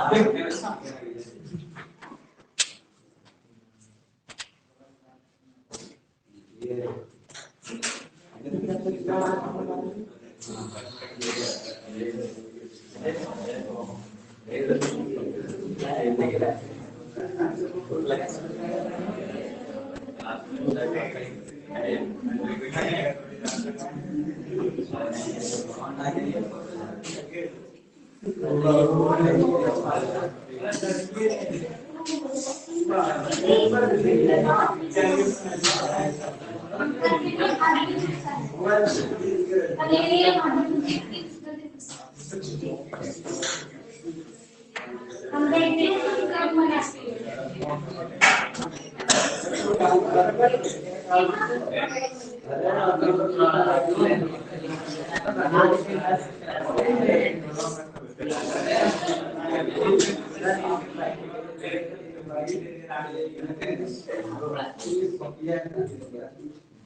आप लोग पढ़ के देखो, मनीमैन पढ़ के देखो, कहीं भी करते हैं एग्जाम में एक भी क्वेश्चन छूटने नहीं चाहिए। वैसे भेज देंगे ग्रुप में, इसमें 100 क्वेश्चन है ऑब्जेक्टिव में, और सब जान जाइए, टिक्स पढ़ लीजिए कॉपी थी, उसको क्वेश्चन बनाइए, धंधा सब। और मोबाइल किसी पास 4G बहुत फायदा होगा, क्योंकि इतना निकालिएगा पैसा नहीं निकालिएगा, मोबाइल में पढ़िएगा, समझे? पढ़ के ड्रॉप कर देना। और आ रहा है शर्मा गैस, आने तो उसकी धजिया सब क्वेश्चन पहले देखोगे ना।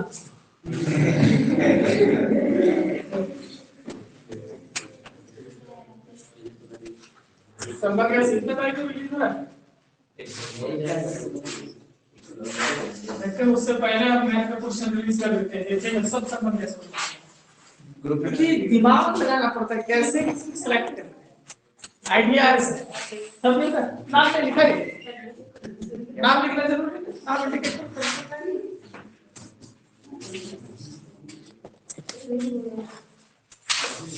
नाम लिख के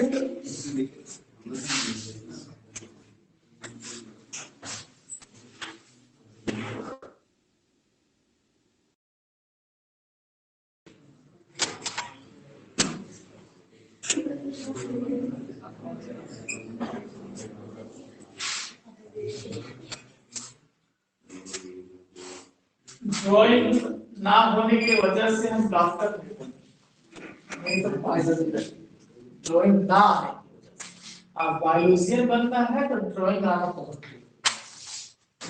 गलती किए, छोटा से मतलब एक सब्जेक्ट होता था, ड्राइंग सब्जेक्ट होता था, तो हम क्या करते थे, जो दोस्त लोग बैठते थे ना, उसमें से एक दोस्त बहुत अच्छा छापने आता था, बोलते थे भाई बता दे कि छाप, तो हमेशा छापता था और हम उसको दूसरा सब्जेक्ट में बताते थे, वही वजह से छापने की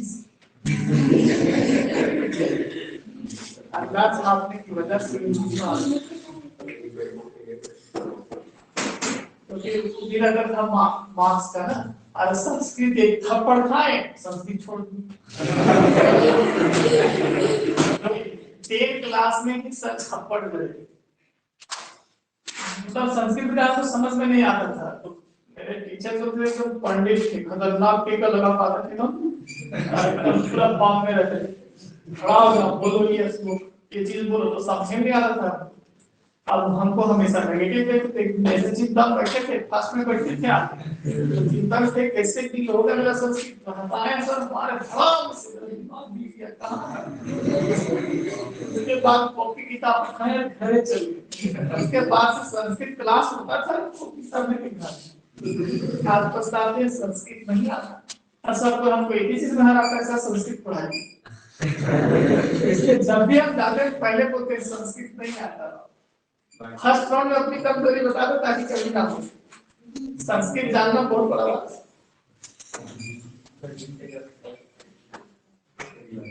गलती से अगर थोड़ा मैं अरे वो जो नहीं होता आमा ये क्या होता है वही नहीं आता वो सबसे बड़ा प्रॉब्लम है। किसको किसको आता है संस्कृत आता है वो जो पढ़ा रहा आता यही सबसे डिफिकल्ट है हमसे हुआ ही नहीं हुआ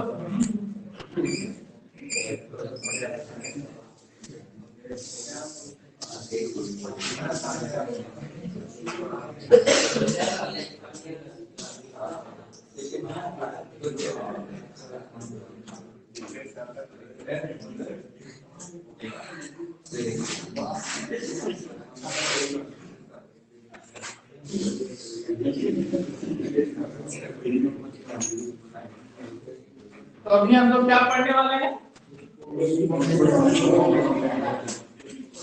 उसमें क्या नहीं समझ रहे आप लोग इसमें दोनों का भागीदारी नहीं होता है भागीदारी रहता है ना। चलो अब देखिए इसको हम लोग बहुत अच्छा ड्राइंग किया समझाने में काफी इजी होगा।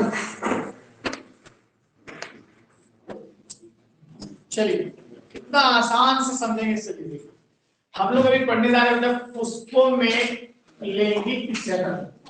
तो लैंगिक जनन मतलब कि दोनों चीजों का भागीदारी होता है। तो मतलब पुष्प में बटा हुआ अड़हुल फूल देख रहे हैं ना वही फूल है।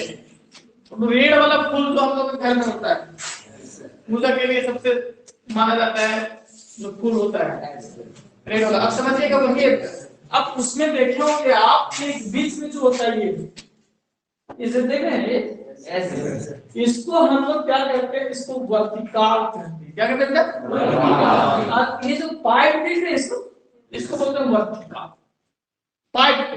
तो इससे पहले ये चीज समझिए कि जनन जो है पुष्प में जनन वो दो भागों में बांटा है। कितने भागों में बेटा एक जायान एक पुमक। क्या क्या एक भाग जयान और एक भाग को क्या बोला पुमक। इधर पुमक और इधर जयान। जयान में तीन आते हैं वर्तिकाल वर्तिकाल अंडाशय समझ रहे ये तीन और इसमें दो प्राप्तोष और पुंकेसर। ठीक है प्राप्तोष और पुंकेसर। और जो हरा वाला जो रहता है हेलो ये बाय हेलो समझ रहे हैं समझ रहे हाँ तो ये बेटा दो भाग समझ में आ गया तो ये याद रहेगा। अब समझना यहाँ है कि क्या होता है प्रक्रिया कैसे होता है इसमें निषेचन की प्रक्रिया। निषेचन क्या है थोड़ा समझिएगा। तो जब एक नर युग्म सॉरी जब शुक्राणु जब क्या और अंडाणु दोनों मिलता है दोनों क्या बेटा मिलता है उस प्रक्रिया को हम लोग निषेचन कहते हैं। क्या कहते हैं निषेचन। अब निषेचन से नया जीव का निर्माण होता है। ठीक है निषेचन से भ्रूण का तैयार होता है भ्रूण बनता है भ्रूण से वो छोटा सा जीव बनता है जीव बनते बनते बनते बनते हेलो समझ रहे हैं तो निषेचन उसे कहते हैं। तो यहाँ भी बेटा ये पुमक वाला भाग कौन सा भाग है पुमक। तो ये जो देख रहे बगल में जो रहता है इसमें जो रहता है उसको कहते हैं प्राप्तोष। क्या कहते हैं इसके जो ये होते हैं शायद उसको कहते हैं तंतु। क्या कहते हैं तंतु। और जो ये हरा वाला रहता है उसको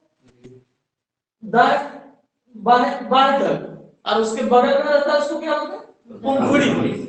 तो ये सारी चीजें होती है इसमें से सब खाली बचाता है इसको रोल रहता है बचाने का लेकिन मेन जो रहता है ये प्राप्तोष में पाया जाता है पुंकेसर।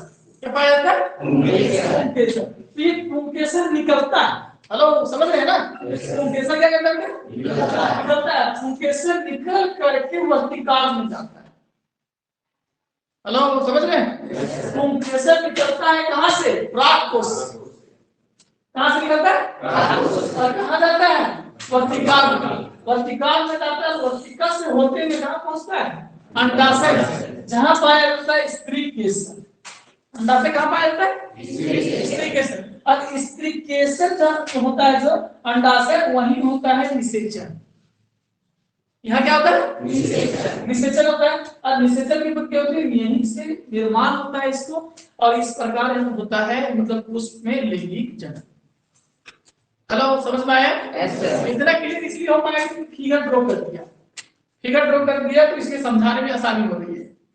हेलो, समझ पा रहे नहीं पा रहे? मतलब अब कहानी यहाँ क्या है कि सर इसका सेम फूल का पुंकेसर अगर आता है तो उसको क्या कहते हैं? स्वपराग। हेलो, और दूसरे फूल का पुंकेसर किसी दूसरे के वर्तिकाल में जाता है तो उसको क्या कहते हैं? परपराग।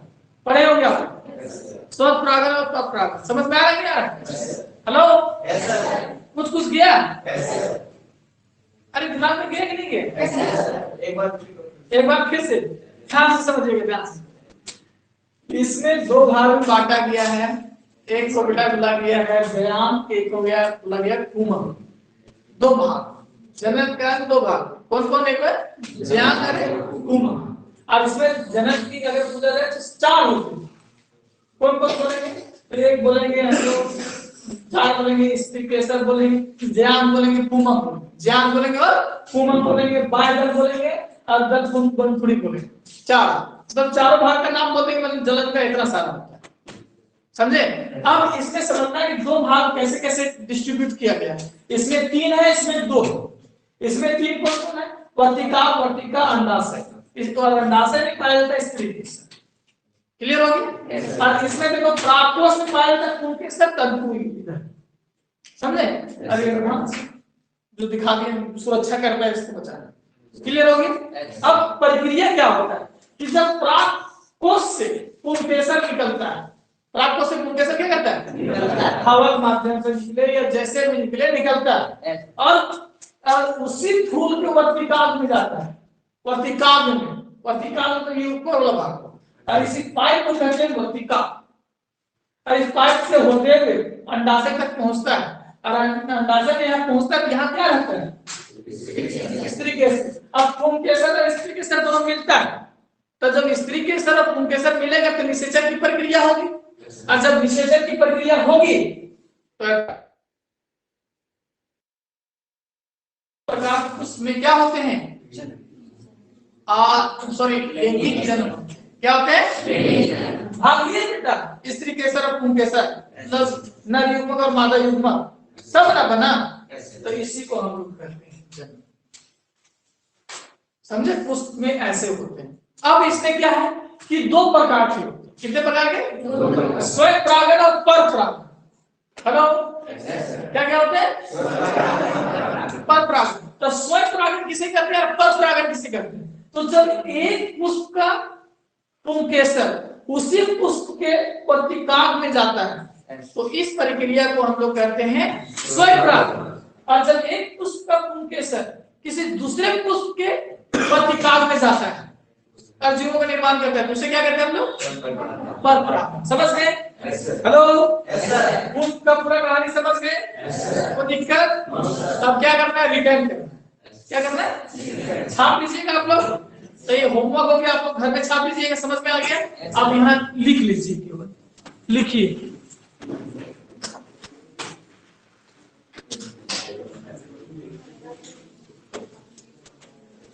छप गया ना? ये छप जाएगा ना?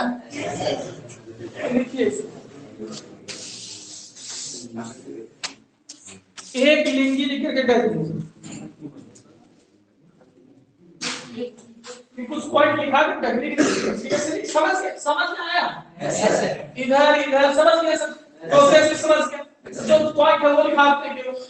चलिए स्टार्ट करते हैं। एक लिख कर दे दीजिए, उस पर खाली जगह रखिएगा, छाप के समझ लीजिएगा। समझा वीडियो बना हुआ है, जब प्रॉब्लम लगे समझ लेना है। लिखिए, लिखे क्या लिखे सर आप? क्या बोला? क्या लिख के देते?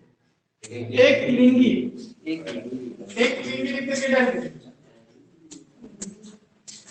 एक लिंगी लिख करके डाल दिए। लिखिए, जब पुष्प में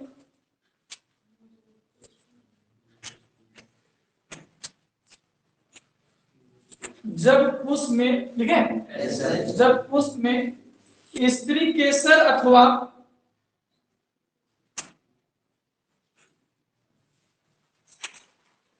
स्त्रीकेसर अथवा पुंकेसर। स्त्रीकेसर अथवा पुंकेसर, दोनों में से किसी की एक की उपस्थिति होती है।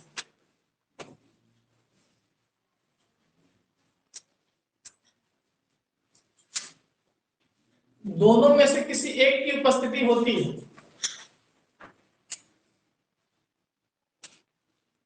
दोनों में से किसी एक की उपस्थिति होती है तो उसे एक लिंग कहते हैं।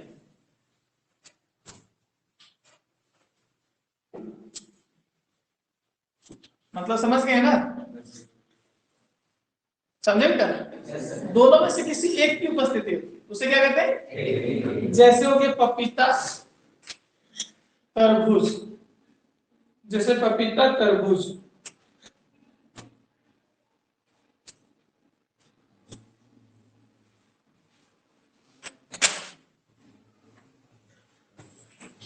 आगे लिखिए, उभयलिंग।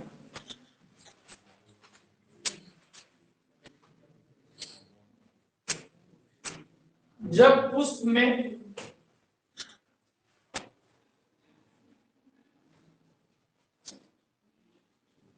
पुंकेसर और स्त्रीकेसर दोनों की भागीदारी होती है।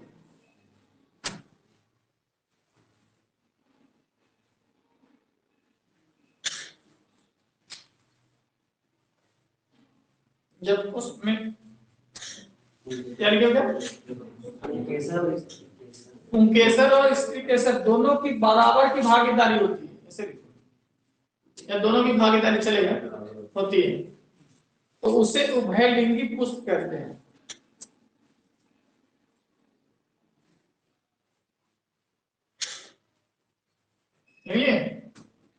उभयलिंगी पुष्प कहते हैं। जैसे उड़हुल सरसों,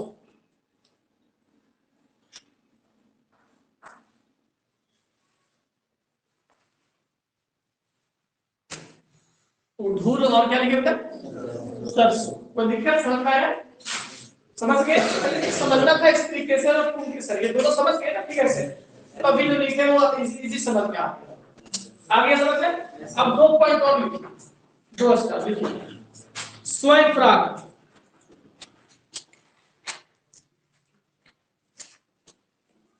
स्वयं परागन लिख के टेस्ट दिए। स्वयं परागन लिख के टेस्ट दिए। लिखिए, जब किसी पुष्प के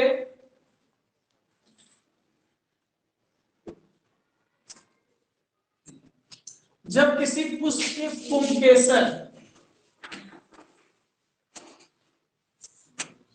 जब किसी पुष्प के पुंकेसर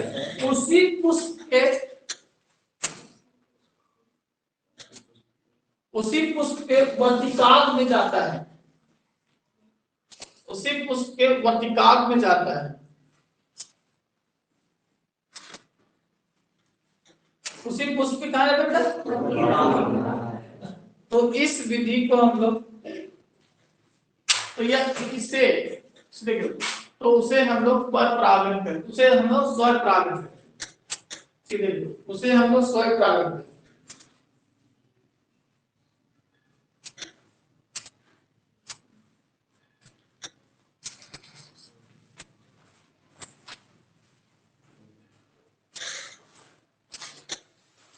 तो उसे हम लोग क्या करेंगे सर? स्व परागण। खत्म हो गया। अगला एक अगली का स्टार्ट क्या लिखोगे? पर परागण लिख सकते हो? अच्छा चलो इसका एग्जांपल नहीं लिखा है, देखिए विधि को कहते हैं ऐसे, समझ गए? उस किसी में भी हो सकता है एग्जांपल। अगला लिखिए, क्या लिखा था? पर परागण। जब किसी पुष्प के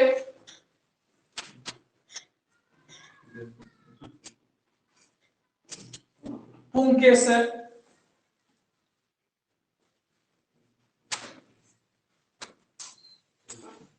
किसी दूसरे पुष्प के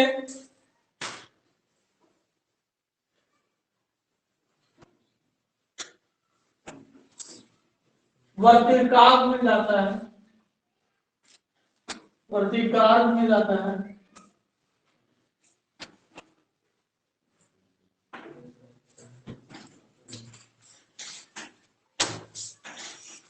जाता है, तो उसे हम लोग क्या कहते हैं, क्या लिखेंगे, परंपरा। क्लियर हो गया?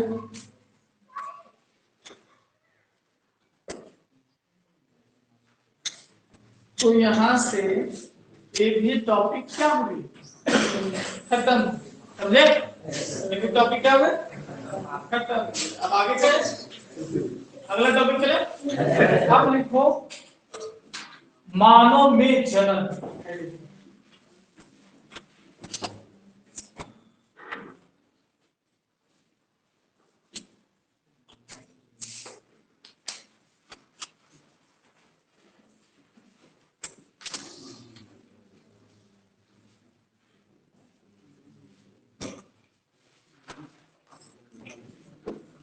क्या लिखे, और मानव में जनन लिखे।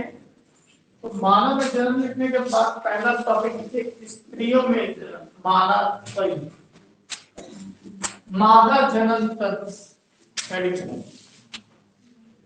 मादा जनन तंत्र।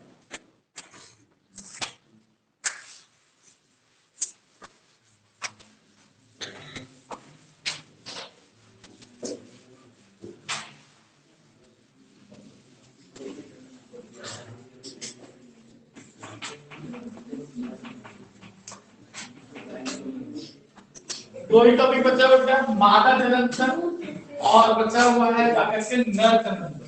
खत्म। चलिए टॉपिक ना बंद कर दीजिए और देख समझिए फिर लिखिएगा। क्लोज किए,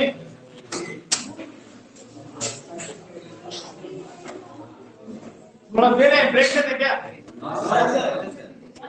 5-10 मिनट फ्रेश होके बैठो बेटा। दो ही टॉपिक बचा हुआ है, थोड़ा फ्रेश हो, फ्रेश होना चाहिए।